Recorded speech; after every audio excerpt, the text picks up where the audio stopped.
Perdemos o grande patriarca, é o nosso pai, ele foi na glória.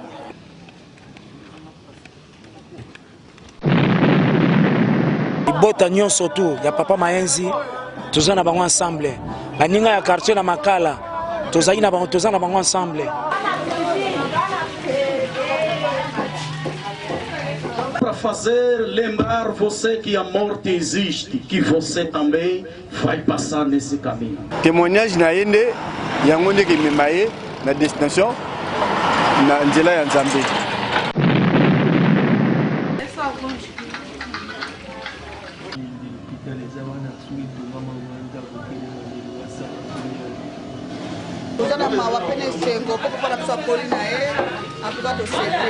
Pour papa na biso penza yepende longo penza Nzambe kwa bengi ye yango libota za pena makasi.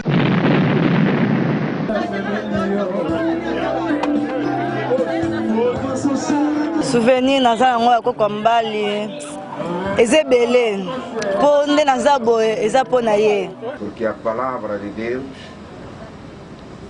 é vida e espírito.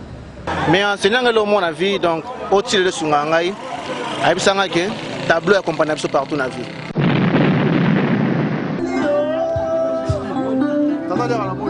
Alexei biso pe moi parti à médecine pour faire des médecins.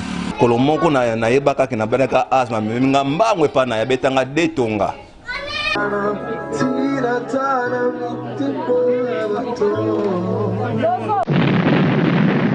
Ele nos ensinou, nos mostrou o caminho de Deus.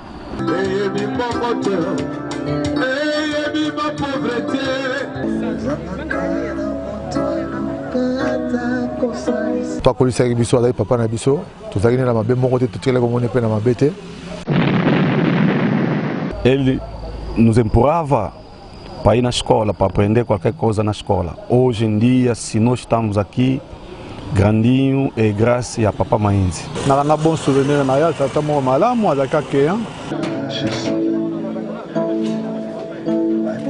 Azalaki noko de kwa mama nanga.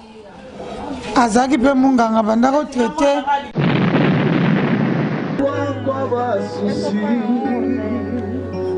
Nzambe apesa biso kaka makasi na bana bao babungisi papa Nzambe apesa pe alibota mbima makasi.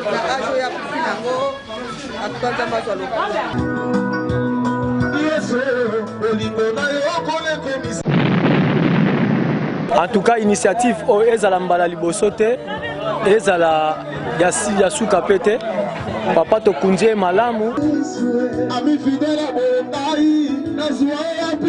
na banda na biso yango toyaki matanga na sepe pe tokutani na bana bande belé po Angola bato mosusu bakanisaka tozala place moko te.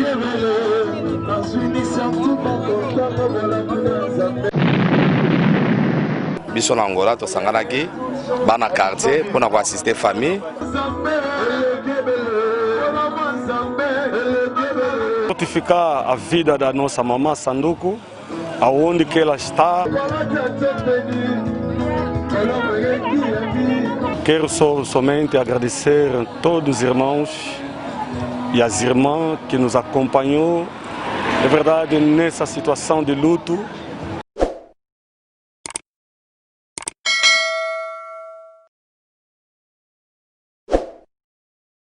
Seja bem-vindo a Angola à Última Hora, estamos a continuar. Angola à Última Hora está a trabalhar porque as pessoas estão a ter confiança em nós, estão a dar confiança em nós. Por isso que Angola à Última Hora estamos sempre a trabalhar. Aqui nós vamos acompanhar o funeral do Papa Sylvain Maenzi, vamos acompanhar, vamos dividir o nosso sentimento com eles, porque a Bíblia nos diz, vamos dividir o nosso sentimento com aquelas pessoas que estão tristes. Então nós estamos aqui a acompanhar, o velho morreu, estava muito doente, morreu, assim deixou a sua família, os seus filhos, os seus netos. Então também estamos aqui com a nossa sincera sensibilidade a acompanhar este funeral. Então não vamos acabar assim, vamos mostrar a imagem como é que outras pessoas também estão aqui a partilhar esta sincera santidade. vemos aqui, no Congo está a chorar, porque ele morreu mesmo no Congo está a chorar. Nós também aqui em Angola não podemos parar, se também estamos a chorar. O nosso papá Sylvain Maende, estamos aqui a chorar aqui em Luanda, como nós aqui estamos localizados no Cacoaco, vemos aqui a chorar o nosso pai que deixou a sua família, que nos deixou, bem dizer, né? Que nos deixou, vemos aqui a partilhar com ele. A família Sylvain Maende, vamos aqui acompanhar. Então, para não ficar aí, vamos acompanhar como é que está a ser a imagem. Vamos pedir a Eugênia Bravo para nos dar a imagem como é que está a ser a acompanhação deste funeral. Eugênia Bravo nos dá a imagem de como é que está a ser.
Déjà.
Gai na cuisine.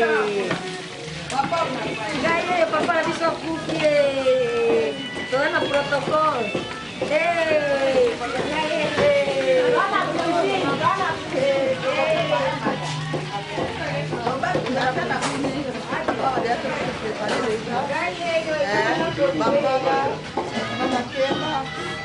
eu preparei déjà. Tozana mawa pene sengo poko para psa polina e akuza to sepeli penza. Papa to sepeli ke muto eki mami kula para biso. Kwa kumiliwa ya briske akuza to sepeli na ajo ya kufinango akuza nzambazo lokula.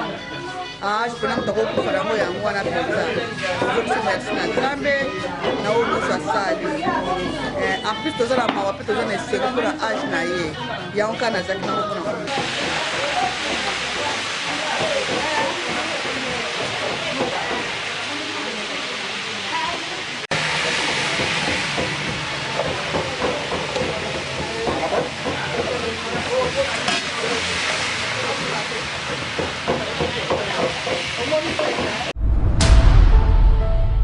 Eu sou filho do Papa Maenzi.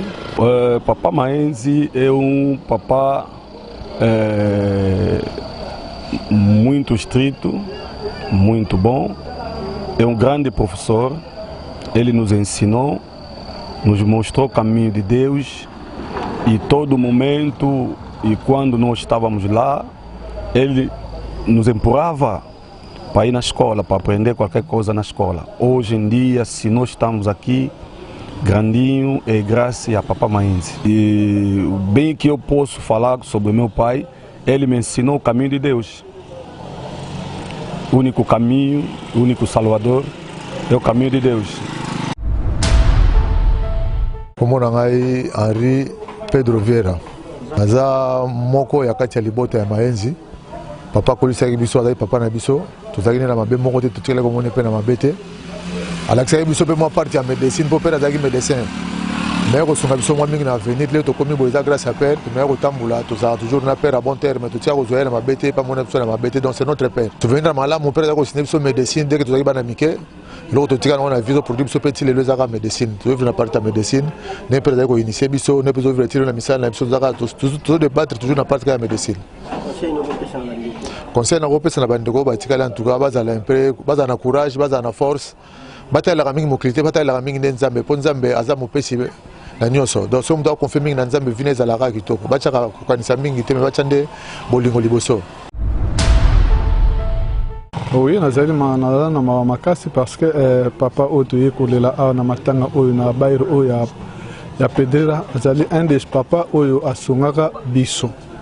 Surtout nga na témoignage na ye ngai tana na Kinshasa mama nanga ala ko fana pandeko na mwasi papa na banoko zwa soin na ye na traitement na ye ce qui abeli tata na banoko soigner et puis ngai nazo yeba susu tango na zaina na Congo moi nanga abuka na lokolo tata na muto a edaka ye na bon souvenir na ya tata mo malamu azaka keya vraiment oyo toye awa baza baninga tovanda ba quartier moko et surtout moi na yo otoye kolanda awa le lazali pasteur que tozala ko voyager mingi na nzela ya Lunda Nord ensemble butu mo toke ensemble inséparable ti le londe bo moni biso okuti biso ana matanga na commune na biso na kini na epike ba boye bo biso te ba kozo bo ngai vraiment na vanda mingi na vanda babala bindungi numéro 42 presque nazalaki wana epai ya beau-frère nanga Augustin mais na grande sœur nanga mais tango pusanaki vraiment na abimaki mpe nakende koluka vie na ngai ti lelo nde naza nango la. Bon bandeko bana na Kinshasa bazolela oui tozopartage na bango mawa ndenge moko mais bazalaka na courage ya kei mais famille etikali tocontinue toujours bakomba ya vie na biso exactement parce que papa qui est biso tozala affaibli non faut toujours tout courage parce que j'ai la biso nyonso lelo ezaki ye le bezala pe na biso. Bondi ya simpa kombo na ngai Esther ngai nazali mwana wana za noko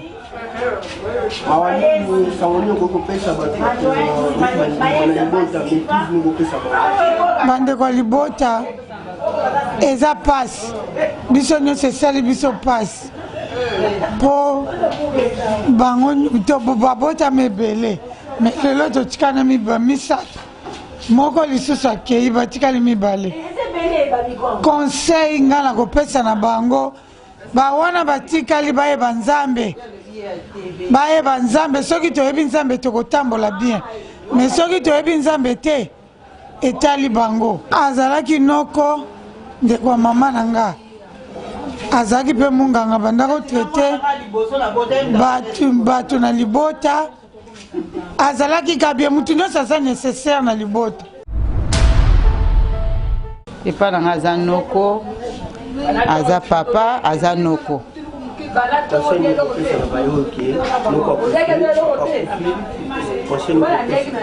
ya conseil mpe na matanga eza te nzambe apesa biso kaka makasi na bana bao babungisi papa nzambe apesa mpe alibota mobimba makasi po eza pasi kobungisa papa deja akoli donc azalaki malamu epa na biso donc azalaki bien ndeti mpa na ngai soki lelo na na jeune garçon na ngai atelemi boye mpo ye moto asala circoncision yango mwana na ngai liboso aza mobali mpo na ye bon napesi libota mobimba na Kongo mbote bino nyonso boza kuna na Kongo na pie bino mpe mbote courage kaka na biso to tikali to tambola na obanga nzambe to yeba nzambe to kepo to bongisa to yeba lobi na biso ezala ndenge nini ye deja ngunga na ekoki akei mais biso to tikali to tambola kana na obanga nzambe na famille na pesi en tout cas famille boyeba nzambe famille penza eyeba nzambe na ndenge ya solo na ndenge ya modindo soki nzambe aza bien mpona libota na biso soki tozokola lelo eza nzambe boyeba mpe nzambe makasi ekosunga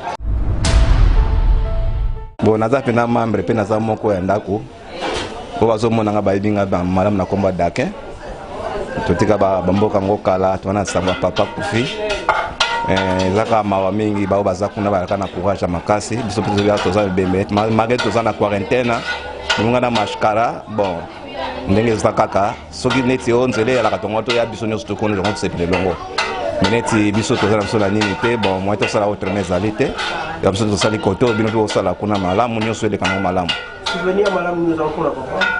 souvenir malamu naza nango mpona papa en tout cas mokolo moko nayebaka ke nabenaka asma meminga mbangwe epa na yabetanga detonga donc aza monganga na biso ya docteur na biso ye bina mutasimbaki libota na so mpona makambo nganga aza pena muta pédiatrie apenza docteur ya pédiatrie ya kalembelembe conseil napesa mpona famille en tout cas courage kaka maa mpe otika zalaka na courage bino nyonso boza na courage bino nyonso boza na courage en tout cas na remercie bino nyonso tu Komanga Beatrice Kosi ngaza mwasi ya papa Kosi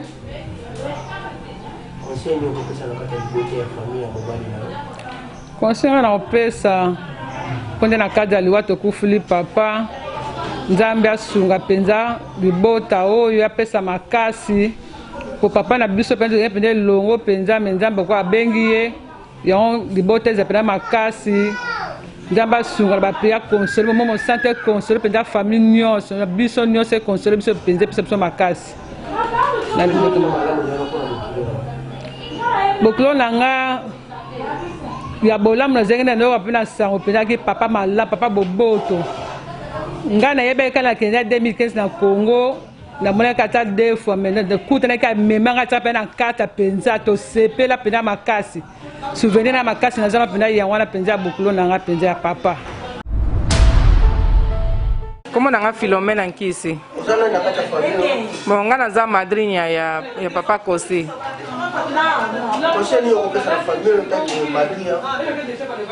ya bon conseil na kopesa kaka mingi pa mama ye mtatikali bazalaka na papa traka bozaka mibale moko akei moko atikali na kopesa kaka mama courage azala makasi biso pe totiki ye te toze longo na ye malgré papa kei me eza nzela na biso nyonso mama kaka azala makasi conseil kana kopesa ye yango wana bon basouvenir ya malamu mpe naza nango mama Celine ntango ayaki ntango biso topadrinyaki mama Celine ayaki na Luanda tosalaki na ye mpe mwa temps avandaki mwa temps na biso en tout cas za mama moko mpenza nasepelaki na ye makasi aza mama moko malamu bamoma oyo tovandaki na ye en tout cas tozalaki na ye bien ti ntango azongaki na ye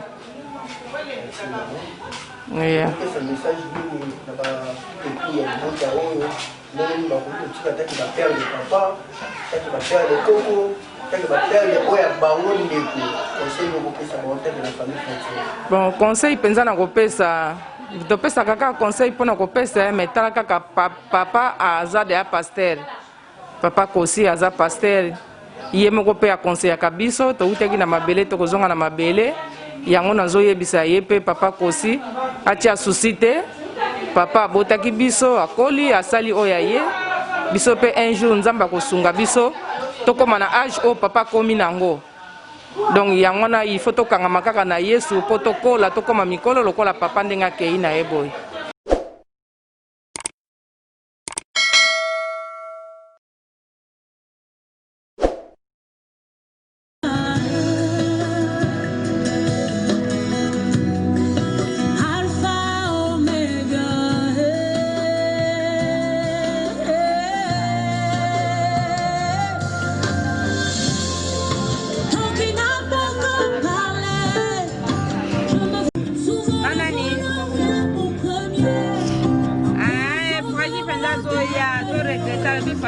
loso eba madeso eza na malangi.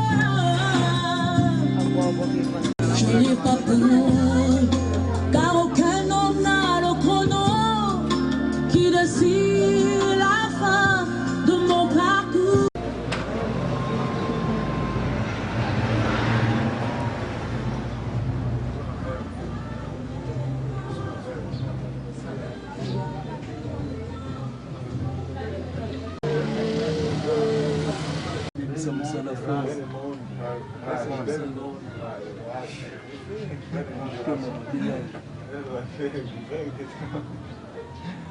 Nina solution bien makambo ya hôpital banini hôpital eza wana soki tomama wanda kokele na lelo basala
kolela papa na biso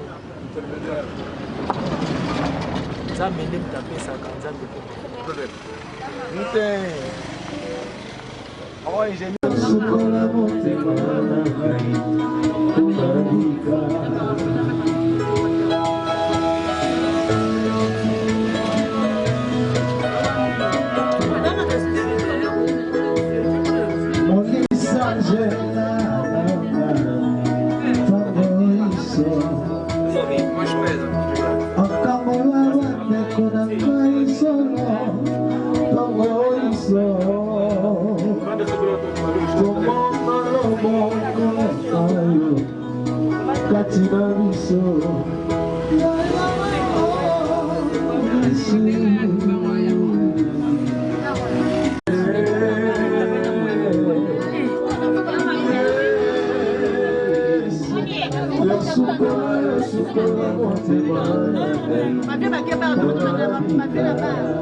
Graças a Deus, a paz do Senhor.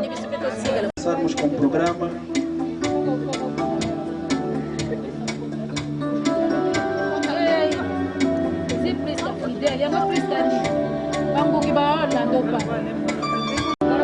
Por favor, vamos chegar, vamos chegar.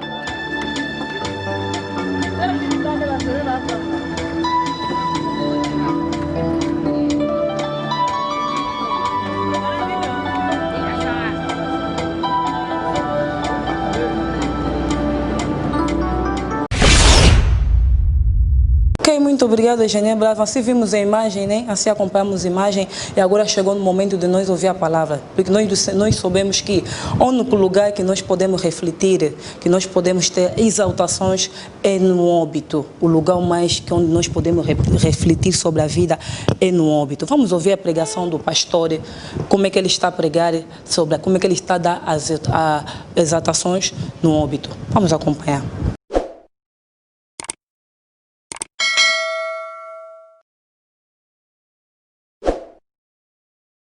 Que nós tivemos, Pai, também te agradecemos pela chegada de outros irmãos aqui neste lugar.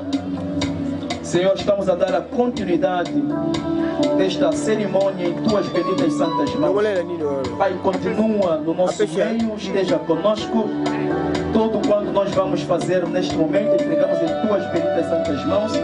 Em nome de Jesus Cristo, Pai, nos levantamos contra toda a força que não vem de ti, que seja nulo sem efeito, no nome de Jesus. Assim nós oramos e todos nós, em uma só voz, dissemos: obrigado, Senhor Jesus. Amém. A Bíblia nos ensina no livro de Romanos, capítulo 12, versículo 15: alegrai-vos com os que se alegram e chorai com os que choram. Que Deus abençoe a todos por terem cumprido. Estamos aqui para consolar a família enlutada. Por isso, como cristãos, nós sabemos que em todas as circunstâncias nós devemos glorificar a Deus. E queremos nesse momento dar início ao nosso de Deus. Depois vamos passar para o momento da palavra do Senhor. Pastor René, com oportunidade.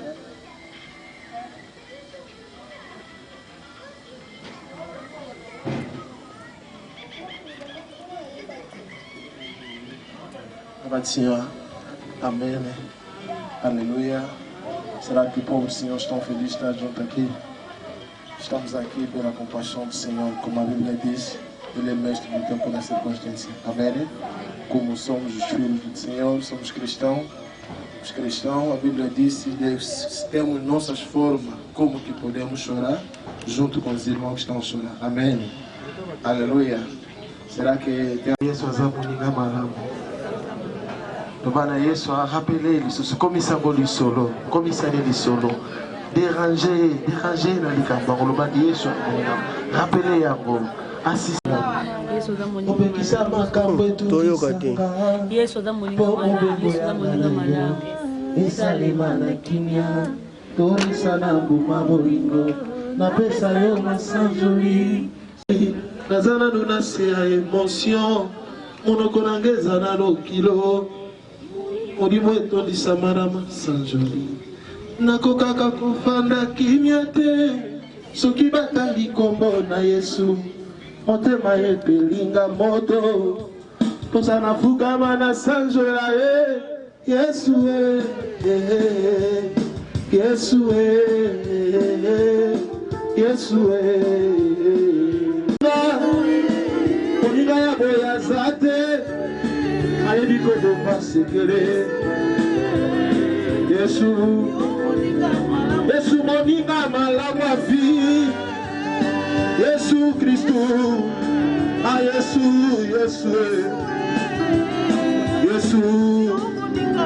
Tatola Yesu moninga malamu Yesu Opekisa makambo etukisanga Bobo bembo ya kana yo Esale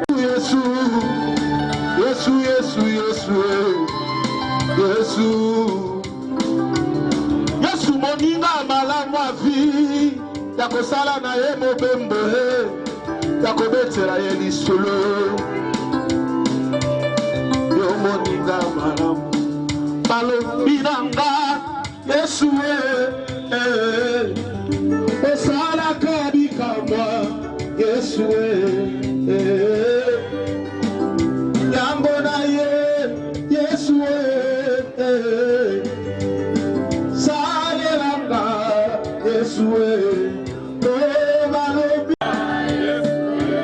Yesu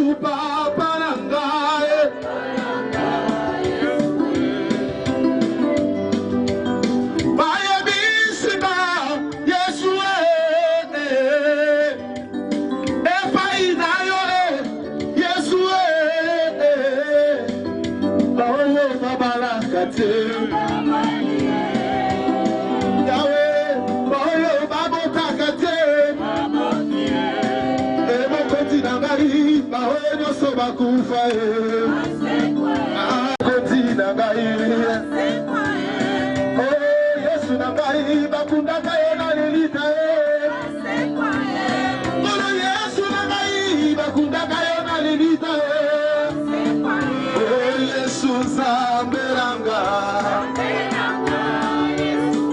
oh Yesu makasi na ngai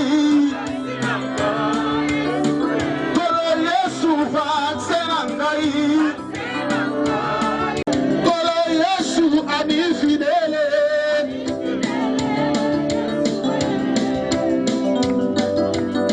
Akumisama Yesu Asansolama Yesu Akumisama Yomokoti nabakoti Shiloyo dimaki caminho do cemitério e nós também aqui vamos continuar a fazer a nossa cerimônia aqui da nossa parte. E porque tudo passará, mas a palavra do Senhor nunca vai passar, então chegou o momento que nós queremos ouvir a palavra de Deus. Vamos dar lugar ao evangelista 24. Há uma história, há um pensamento do Davi sobre a morte. Aleluia. A Bíblia disse que o filho de Davi ficou doente. E Davi fez o que poderia fazer, o que pai pode fazer para o seu filho. E a Bíblia disse que passando o tempo da doença, o filho morreu. E aí os anciãos começaram a pechinchando entre eles, falando devagar um ao outro. Esse homem, quando o filho estava doente, ele não comia. Agora, como que nós vamos falar com ele que o teu filho morreu? Alguém pode me dar amém? É aí que Davi entendeu que não, o filho morreu. E ele perguntou: o filho morreu? Os anciãos responderam: sim, morreu. Ele levantou e foi na igreja, orou ao seu Deus, pediu comida e comeu. Os anciãos, olhando Davi, fizeram essa pergunta: mas quando teu filho estava vivo, você não comia? Como que ele morre, você levanta e dá a comer? Aleluia. Eu não tenho força de fazer que esse meu filho voltar onde que eu estou. Aleluia. Amém. Mas o que eu sei, eu que vou ir onde que ele for. Esse é o pensamento de Davi sobre a morte. Ele quer dizer que todos nós... Aleluia. Amém. É onde que eu venho falando com você que está me ouvindo aqui. Tem que saber que você também vai passar no mesmo caminho. Ninguém vai escapar desse caminho. Esse é o problema. Que muitos estão esquecendo. Hoje, porque tem poder, tem dinheiro, tem tudo que ele tem, ele esquece onde que ele vai passar a sua eternidade. Aleluia. Esse é o pensamento que eu trouxe na manhã de hoje, para fazer lembrar você que a morte existe, que você também vai passar nesse caminho. Será que você está preso? E Lázaro estavam juntos aqui na terra, mas foi do Abraão e outro estava no fogo. Esses são dois lugares. Escolha começa aqui, você sabe. Pode me dar amém. Amém. Tudo vai passar. Dinheiro, poder, vai passar. Amém. Aí vai lá no fundo do teu coração, perguntando, mas ninguém anda a me ver. Porque onde que nós estamos, todos somos santos. Como que vão saber que eu? Você próprio sabe, a tua consciência sabe. O que você faz? Aleluia. Aleluia. Aleluia. A tua escolha aqui na terra, a escolha é sua. É o tempo que Deus está te dando para você pensar. Amém. É o tempo que Deus está deixando para nós todos, ainda que temos fôlego aqui na terra, para pensar. Faça a sua escolha. E tudo que você está vendo é novidade aqui na terra. Nós, no nosso tempo, também vimos isso. Quer dizer, vai passar. Aproveita esse tempo e pensa. E faça essa pergunta: onde que eu vou passar a minha eternidade? Amém. Amém. Homem bonito, mas amanhã até o teu nome as pessoas vão esquecer. Vão começando a perguntar, o corpo dele ainda não chegou? Aleluia. Onde ele está? Ele já foi. Foi aonde? A escolha começa hoje. Aleluia. A escolha começa hoje. Pensa para que amanhã você vive junto com Deus. Aleluia. Davi disse assim: eu não tenho força, não tenho poder de trazer esse homem, esse meu filho, de volta onde que eu estou. Mas eu vou onde que ele for. Aleluia. Porque é o caminho de todos. A vida. Aleluia. É por isso que nós vimos o Lázaro e o rico aqui na terra morrer, mas depois se... De ouvir a palavra de Deus sobre a morte, vamos agradecer a Deus, porque a palavra de Deus é vida e espírito.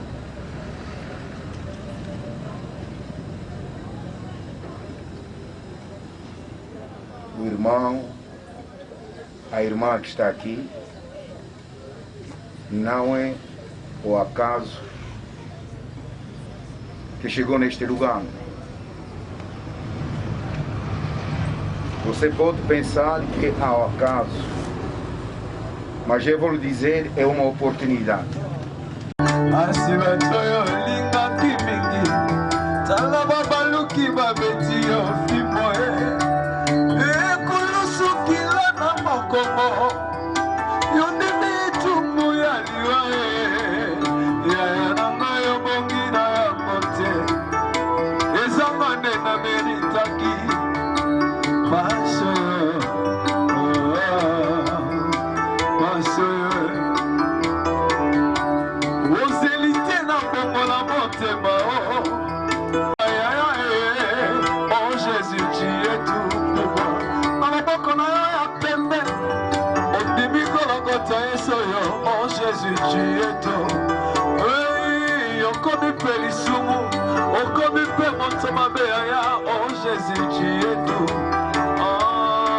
Merci pour le sang, merci pour la croix, Jésus.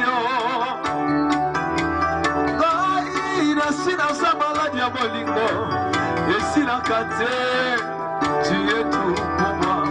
Merci encore ta virisa, mon Zambé.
assim acompanhamos a exaltação do pastor que foi pregado, assim acompanhando. Assim também vou dizer para vocês que o corpo lá no Congo já chegou e já desceu.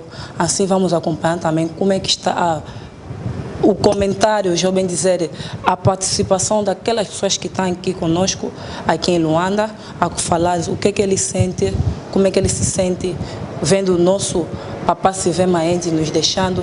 Vamos ouvir os comentários, vamos ouvir a participação de toda a pessoa que está aqui no óbito. Tozalia na matanga, tozane bembe bino nyusu boyebi, Papa Maenzi, Noko Maenzi, Koko Maenzi, mutu nyusu ayebi bana Makala, bana Ngaba, bana Yolo. Bato ebele oyo bayebi ya traita bango. Tozali awa epai ya Yordon Viegalo. Tozali na baleki na biso ya Makala, ya Ngaba, ya Yolo. Baye longo kolela papa na bango, baye kolela Noko na bango, kolela Koko na bango. Tomoni ndenge abelaki oyo ezalaki ekontestaki mpo na ye. Abelaki ezalaki longtemps. Alors tozaotia na Nzambe ke asunga abatela ye maladi esila. Mais na tamongo toyozwa sango ya mawa ke non azongisi molimo na ye epai ya Nkolo Nzambe. Nzambe yo nde opesaka, yo nde obotolaka. Pasi toza nango na kati na biso bana na ye toza na pasi ebele ya mingi. Mais pasi na kati ya motema na misu omona pasi wana te. Mais soko fongoli kati ya motema mutu omona pasi. Azalaki na malamu na ye, azalaki na mabe na ye. Malamu ebomaka mabe ebele. Tondima ba evre malamu oyo ya salaki na batu. Biso batu pe totikali to persévérer toujours na Nzambe. Parole de Dieu pour abattre la biso. Na baleki, na bayaya, na bandeko nyuso totikali na bomoi. Eza nzela na biso nyonso. Esika epa kei Nkolo abatela ye. Minga kolobeza te. Vraiment na pesi famille na biso nyonso mbote. Nalobi ke mawe ezali ya biso yezo kufaki pe po na biso totikala na mawana motema maloba tozana esengo o aselaki nzela ya malamu. Témoignage na yende yango ndeke memaye na destination na nzela ya Nzambe. Nga naza na mingi koloba te, na garder toujours place na ngai na bao balandi biso.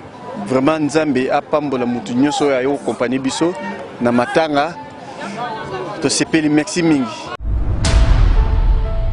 Mbotenga kumona ngai za Franklin Maenzi, donc moko ya bakoko ya Sylvain Maenzi au tikotika biso.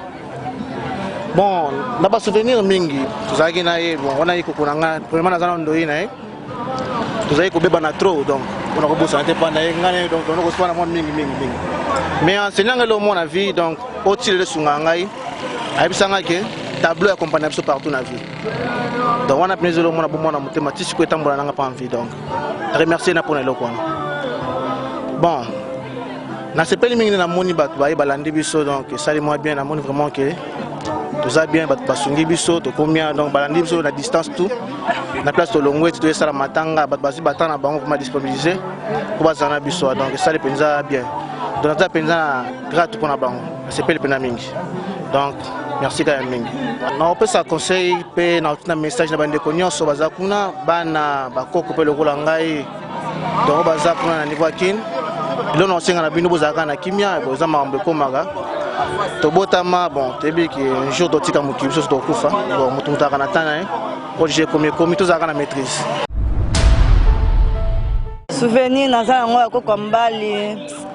Ezebele po nde naza boye eza po na ye tina yeba kotanga eza po na ye pe mutabokolanga abokolanga vraiment papa sabokolanga te mutabokolanga eza koko mbali naza amana susi makasi na ole koko mbali so na raisonner babola mo asela ngai eleke belé okoloba te esanga susi na motema pasi minko ambali na pesi bato nyonso balandi biso na temps ya coronavirus oyo bakamarade na nga bato église bato na biso ya makala balandi biso tosepeli ndenge balandi biso bakoko botikali kuna bozala bien bozala kimia na bandeko nyonso botikali kuna bozala vraiment bien makasi na sepeli pesi bino nyonso to merci naza na esengo mingi tokaboli mawa na bandeko a partir Angola namoni bandeko nyonso baye libota nyonso to ya papa Mayenzi toza na bango ensemble baninga ya quartier na makala toza na bango ensemble. En tout cas bato nyonso baye basangani na biso na pesi bango merci belé po ba partager ko tika banda pona bango ko ya ko kutana na biso ezalaki esengo mingi bino pe na kati ya Congo kuna na pesi bino merci na ba o nyonso to baye ko kabola mawelongo na bandeko nanga liwa ya papa papa Mayenzi na pesi bino bambote belé na sepele trotos ala toujours ensemble. Mama nzambe abatela yo nayebi ke muto yo ozalaki ofanda na ye atiki yo mais mama zala na courage biso nyonso nzela oneza nzela na biso nyonso to toyebi ke non toyaki na mokili tokozonga papa sasali ta na ye nyonso to esengelaki asala na vina asali mama etikali tour na yo zala na courage eloko moko etungiso te bakoko na yo bango nyonso tu batindelo bambote belé balobi koko zala na courage ndenge baleli koko na bango ya mobali ndenge pe mukomusu basepeli bakolela yo soko kozala pe temps banzele kofungama okomona pe bango nyonso tu bakoya na Congo komonisa komona yo. En tout cas baleki na ngai Simon Moïse Micheline baya nanga baya Godé baya Daniel baya Charlotte. En tout cas merci na onyon surtout bino bosali onyon surtout bo combattre pona noko na bino epesinga sengo na sana kokatsa motema nanga bolingo wana botika ngote pa noko na bino bozongisela ngo pe biso lokola bana na ye tozala toujours ensemble okozala sengo mingi na pesi bino bata Portugal Boni Isaac diku na Londres na pesi bino mbote belé na sepeli na bolingo botalisaki liboso pona bokunda noko pe papa ezalaki sengo bolingo wana esuka te bo continuer yango e osala biso sengo tozala union tozabana nzambe nde moto osangisa biso merci. Ezanga dadi tuzuma na sepeli na initiative o tozwango en travers ya ingénieur Bravo Trido arobase. En tout cas initiative o ezala mbala liboso te ezala ya suka pete papa tokunje malamu tokomi na moment o tokomi kozonga na biso na remercier nzambe parce que liwa eza nzela ya biso nyonso tu na sepeli na délégation ya Londres ya Paris ya Belgique ya France partout par-ci par-là biso Angola awa na Congo na kumisi nzambe ndenge eleki na kimia tokumisi nzamba permettre ngo na kimia tozalaka bomoko ezalaka mpona papa Mayenzi te mais ezala pour na biso nyonso tu na remercier nzambe ndenge apamboli biso nyonso tu eleki na kimia nzamba batela biso nyonso tu amen. Yeah, merci beaucoup pour l'interview bozozwanga naye pena awawa biso to bana makala naye matanga ya famille Mayenzi ya baza pena famille oyo bamoni kokola na biso toza na baleki na bango toza pe na bayaya na bango donc biso tuna banda makala pena na banda na biso donc bave na biso bave kosi bamoni biso ninge tozokola donc bayebi biso bien donc wana na banda na biso yango toyaki matanga na sepeli pe tokutani na bana bande belé po Angola bato mosusu bakanisaka tozala place moko te bato na bato bazalaka na bakwei na bango tokutanaka neti na bamakambo ya boye soki ekwei nde tokutani tosololi topesani balimero tosabani donc na sepeli mpena lelo mpona makambo ndenge na ye awa. toza awa tolandi famille Mayendi euti kobungisa papa akufi aparti ya Congo biso na Angola tosanganaki bana quartier mpona koassiste famille makambo nyonso ezoleka bien malgré na ntango ya confinement mais bon tokotika famille te mpona confinement on est là tozolela papa na biso ensemble vraiment merci beaucoup. É verdade, quero somente agradecer a todos os irmãos e as irmãs que nos acompanhou. É verdade, nessa situação de luto, perdemos o grande patriarca, é o nosso pai, ele foi na glória, nós ficamos aqui. Queremos fortificar a vida da nossa mamã Sanduku, aonde que ela está, e a paz do Senhor seja com ela, com todos os irmãos que ficou. É verdade, nós todos devemos saber que devemos caminhar com Deus, porque Jesus disse, crede, e Deus crede também em mim, na casa do meu Pai há muitas moradas. Sabemos isso, devemos caminhar somente com Jesus.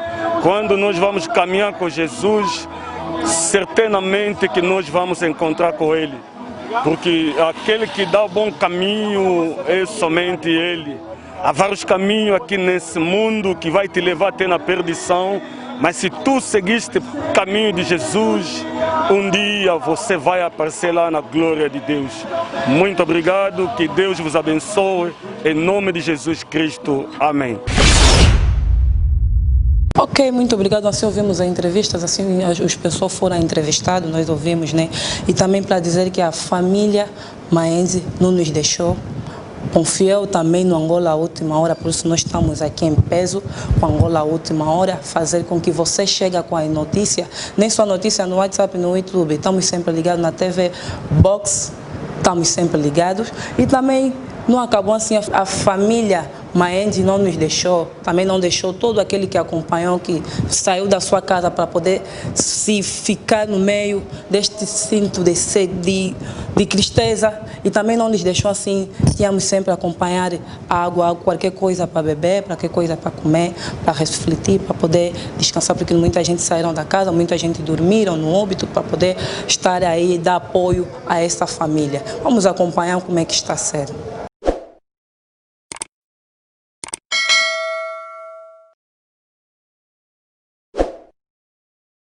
A cerimônia fúnebre, e nós também aqui queremos concluir, mas antes temos a mesa, por causa da situação do país e também porque muitos irmãos têm que regressar para as casas e muito distante, o táxi está complicado. Então, depois da oração, depois de abençoarmos o alimento, vamos em ordem participar na mesa e depois vamos nos despedir. E queremos agradecer pela vinda de todos, amém? Assim que todos nós viemos em paz, que também voltemos às nossas casas em paz. Vamos convidar a nossa mamãe Joana para abençoar os alimentos. Senhor, nosso Deus, nosso Pai, nós te engrandecemos porque Tu é bom Deus. Obrigado porque Tu nos ama tanto. Obrigado porque Tu é Deus da eternidade, Pai que reina para sempre. Você é início, você é o fim. Obrigado, Deus. O início da nossa vida és Tu. Quem termina também com a nossa vida és Tu. Por isso te engrandecemos por causa da partida desse papá. Obrigado, com a idade dele, 92 anos, tu viste melhor de lhe tirar, que teu nome seja louvado. Não temos nada para falar para aqueles que morrem, mas temos alguma coisa para falar para nós que estamos ainda em vida. Será que nós vamos chegar lá em 92 anos? Pai, nos ajuda para que se preparamos, para que possamos chegar naquela meta. Se não chegar, para que possamos se preparar, para que um dia, quando tu nos tirar daqui da terra, possamos ter bom lugar lá no céu. Ajuda todos os irmãos que vieram aqui, papá, para que medita, reflete por causa da morte. Porque a morte não escolhe idade. Papai do céu, obrigado. Consola esta família enlutada. Deviam estar lá onde tem o óbito, todos unidos para enterrar esse velho papá. Mas olha a situação do país, situação do mundo que nós temos hoje. Fez com que os outros aqui, os outros na Europa, os outros em Kinshasa, os outros não sei onde. Mas tu Deus está em todos os lugares. Onde estão a celebrar, onde estão a enterrar, lá em Kinshasa, como aqui, como na Europa, como aonde você está. Por isso te adoramos, falamos obrigado Deus de tudo que está se passando lá. Deixamos esta comida que está na mesa nas tuas mãos, para que tu possa purificar. Longe saímos, cada um que vai participar nessa mesa, que come com toda a paz do Senhor. Purificamos esta comida do sangue de Jesus, foi preparado nas mãos das pessoas, por isso nós oramos. São pessoas que prepararam, fizeram tudo para que possamos ter alguma coisa para comer. Pedimos em nome do Senhor. Estragamos todo o poder do maligno, tudo que o diabo gosta de meter para depois acusar as pessoas que prepararam. Vamos a te dizer, diabo, saia nessa comida. Mas o sangue que derramou na cruz entra nessa comida. Quem comer, come com a paz, volta também com a paz na sua casa. Pedimos tudo no nome do Senhor Jesus Cristo e dizemos amém. Amém. Obrigado. Aplausos. Protocolo. Na boca loucura batizada muito Jesus. Batica pelo decora na sundola. Zanakana moto kata kosa sana. Abakamaka ebaki aluwa kwa basusi na poto ilikuwa pamba na salaki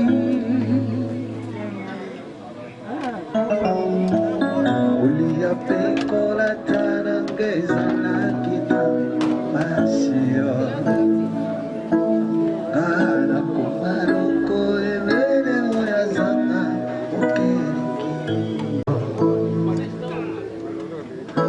Zanakana tira tana mitipo ya bato Asimoto kwande mako swesi karanga Ya mona pipa sinati Motemana asi Afutila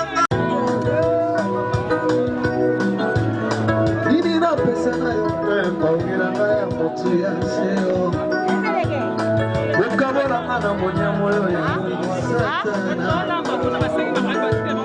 Satina na miswabato Yosamala Yahweh Osamala Yahweh Tala kobolimbo na yo kolilikeni mamazona ngai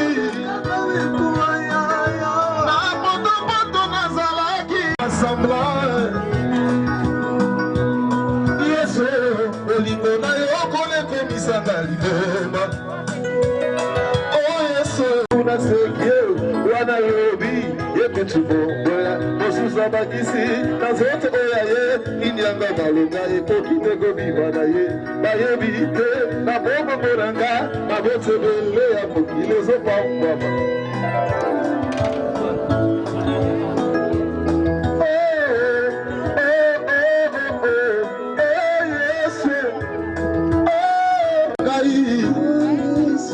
Ami fidèle à Bonai, Nazoua pi Yesu.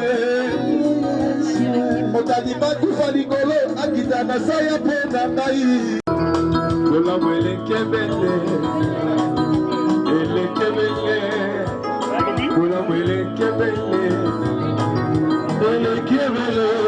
Nasuni santu makota kola kuna zambe. Eba simba bosusu na vinanga. Asina kokite, ele kebele. Nas initiatives kebele.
Muito obrigado você que nos acompanhou e você que está sempre acompanhando Angola à Última Hora. Não fica só acompanhando Angola à Última Hora no YouTube, Instagram, Facebook. Nós também estamos ligados na TV Boss Brada TV, estamos sempre ligados aí, é só contratar, estamos aí na TV, estamos aí junto convosco. Então fique sempre ligado, Angola à Última Hora está aí. A família Maenzi não nos deixou, confiou em nós, confiou em Angola à Última Hora. Nós estamos aqui. Também você que está aí, que quer fazer a mesma coisa, é só ligar Angola à Última Hora, o contrato está aí, no Aclan está aí, é só ligar no Angola à Última Hora, vamos ver até assim, seja festa, seja comemoração, seja para poder fazer qualquer tipo de evento. Liga Angola à Última Hora, Angola à Última Hora vai estar aí em peso mesmo, porque trabalho com o Engenheiro Bravo, é sempre bom. E não se esquecendo, estamos sempre no momento da pandemia, nós sabemos que estamos em quarentena, entramos mais de novo em quarentena, porque cada vez mais os números estão a acrescentar, cada vez mais as pessoas estão a morrer. Então vamos ter cuidado, usar sempre a máscara, álcool gel, não esquecem, eu estou com a minha máscara, usar sempre a máscara, álcool gel. Se não sai de casa, se você não tem nada a fazer na rua, se tens ir na rua, usa a tua máscara, anda com seu álcool gel, porque vão colocar multa diante de nós, vão nos dar multa de 10 mil, 15 mil. Você que na tua casa não estás a trabalhar, estás em casa, não estás a fazer nada, esse 15 mil, esses 5 mil, vai sair aonde para você pagar a multa? Então vamos ter cuidado, vamos respeitar as regras, vamos respeitar as leis que nos deram, vamos respeitar, porque isso também é para o teu bem e para o nosso bem e para o bem da Angola. Vamos respeitar, usamos sempre álcool gel e a máscara, lavamos sempre a mão frequentemente, sempre com água e sabão. Assim vais proteger a tua família e o mundo inteiro. Muito obrigado, Angola à Última Hora. Muito obrigado. Deu meus cumprimentos àqueles que obedecem, que também estão a cumprir, ao grupo Angola à Última Hora, que também está a cumprir. Eu sei que o nosso grupo está sempre em peso e todo que está aí no grupo está a cumprir a sua quarentena em ordem e sinceridade. Muito obrigado e beijo para todo mundo que me conhece. Muito beijo, mando um beijo para você. E abraço para o Engenheiro Bravo, o meu cameraman. Muito abraço, porque o trabalho está sendo muito bom. Isso estou a gostar. Eu amei. E também você acha que você também gostou. Então, vai aí comentando, apostando, meter o gosto. Se você gostar, aposta mesmo, põe gosto. Se você vê algo errado, vai falando. É assim que a vida anda. Nós aprendemos cada dia, mais aprendemos. Todos os dias nós aprendemos. Vamos aprender contigo e você também aprende conosco. É assim que a vida nos acompanha sempre. Muito obrigado.